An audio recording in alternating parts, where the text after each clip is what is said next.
The following segment is sponsored by Arcutis Biotherapeutics, Inc. Psoriasis is a serious skin disease, but did you know that it can have a significant impact on all aspects of life? Dr. Tina Butani and Sabrina Skiles are here to share how psoriasis affects people's lives. Welcome, Sabrina and Tina. Thank you so much for joining us today.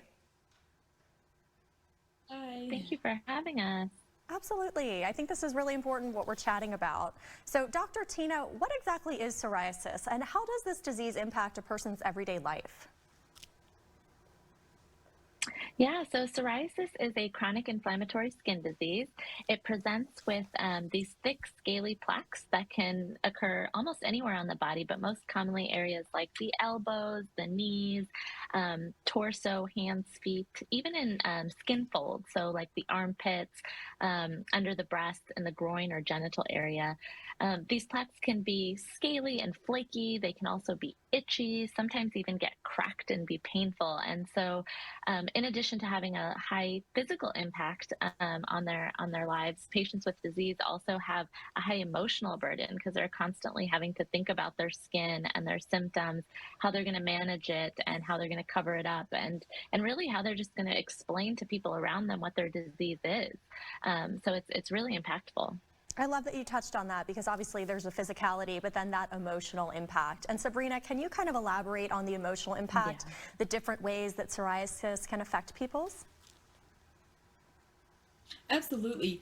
I've been living with psoriasis for 20 years now, and I'm still learning to deal with the emotional and mental aspects of it. For me, it can be anywhere from the moment I wake up in the morning to the moment I leave with my kids in the morning. I'm worrying about if I'm even going to be able to get on the floor and play with them because my flare-ups are so bad, or the type of clothing I'm wearing. Is that fabric going to be breathable, or is it going to irritate my skin? It's just those daily decisions that I'm probably making, 20 to 30, where you're probably making 10. So for me, it's important to understand those, that there's a connection between the mental and the physical aspects of it as well, and really talking to your doctor about that mental aspect and how it's affecting you and your quality of life is a really great starting point.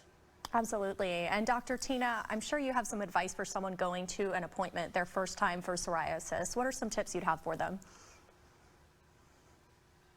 Yeah, I think making that appointment is a huge first step. And I encourage people, even if you've seen doctors in the past, to make an appointment again, because in the last 5 to 10 years, we have come a long way in our understanding of psoriasis and how we treat it. Even in the past few weeks, we have a new cream, Zorive cream, that's now approved for the topical treatment of psoriasis. So you'll be surprised. The conversation this time around might be quite different. So I encourage people to go ahead and make an appointment again. And before that appointment, make sure to think about all the treatments you've tried, what's worked, what hasn't worked, what you hated, what you loved. And that will really help us as dermatologists and doctors to create a treatment regimen that's not only effective, but that also kind of fits in easily into your lifestyle, something that you're able to do. And we also want to know about the emotional impact and the other impacts that it has on your life, because again, that helps us to just tailor your treatment regimens even further. So important. All right. Well, we so appreciate both of you ladies. And Sabrina, really quickly, where can we go for more information? Visit exposepsoriasis.com to get some really easy to digest information and some great conversation starters. Incredible. Thank you both again for being on. It's been so great. Thank you. Thank you.